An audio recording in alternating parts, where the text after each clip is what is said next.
গত কয়েকদিন ধরে আমাদের নার্সিংদের আন্দোলন চলতেছে। তো এই আন্দোলন নিয়ে হচ্ছে অনেক ধরনের কথা। দেন আজকে আমি অনেকগুলা ভিডিও দেখলাম। ভিডিও দেখে মানে আমার ইচ্ছা করতেছে যে না আসলে কিছু বলা উচিত। বেসিক্যালি আমরা যখন আন্দোলনটা করতেছিলাম তখন কিন্তু আমরা শান্তিপূর্ণভাবে আন্দোলন করেছি। আমরা কখনোই সাধারণ জনগণদেরকে আটকাইনি। দেন আমরা কাউকে আটকাইতেও চাই নাই। তো আমরা সাধারণভাবে যখন আন্দোলন করে দেখলাম যে আমাদের হচ্ছে না কোনো কার্যক্রম, তখন কিন্তু আমরা সাধারণ জনগণের সুন্দরভাবে রাস্তা আটকাই দিছি, বাট তাদের সঙ্গে কিন্তু আমরা খারাপ আচরণ করিনি।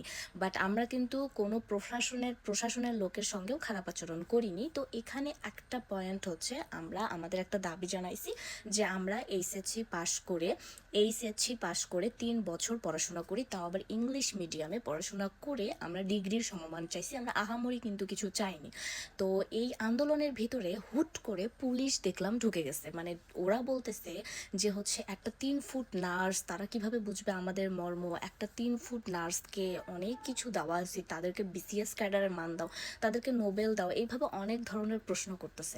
তো এই সাধারণ পুলিশদের উদ্দেশ্যে আমার একটা কথাই থাকবে, ভাই তোরা যখন তোদের মা, বোন, তারপর বউদের ডেলিভারির সময় যাস, তখন কিন্তু আমাদের কাছে যাস। আমরা ছাড়া কিন্তু তোরা নিজেরা কোনো কিছু করতে পারিস না। একটা মানুষ যখন অসুস্থ হয়, তোরা কিন্তু ওই 3 ফুট নার্সের কাছে যাস। তোরা যে 6 ফুট, এই 6 ফুট হয় লাভ কি হইলো? এই 6 ফুট দিয়ে তো কোনো কাজ হয় না। তোরা কিন্তু 3 ফুট নার্সের কাছেই যাস। আবার ওই 3 ফুট নার্সের সেবা ছাড়া তোরা কিন্তু নিজেকে রক্ষা করতে পারিস না। তোদের যদি একটা চোট লাগে, তোদের ওই 6 ফুট শরীর কিন্তু আর তখন কাজ করে না, ওই 3 ফুট নার্সের কাছে যাইতে হয়। তখন কিন্তু ওই 3 ফুট নার্সের আশায় বসে থাকতে হয়, তাদের সেবা নিতে হয়। সো লিমিটের মধ্যে থাক। আর আমরা যদি এখন তোদেরকে বলি যে একটা টেনে টুনে এসএসসি পাশ করা পুলিশ একটা 4র্থ শ্রেণীর কর্মচারী কিভাবে বুঝবে যে একটা সেকেন্ড ক্লাস পাওয়ার জন্য যে দিন রাত ইংলিশ মিডিয়ামে পড়াশোনা করে যে কষ্টটা করে তাদেরকে উঠতে হয়, তাদের এই কষ্টের মর্মতা তারা কিভাবে দিবে?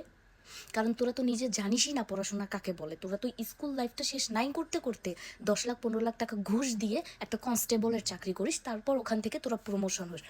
বলতে গেলে আমাদের সাথে কথা বলার যোগ্যতাই তোদের নাই।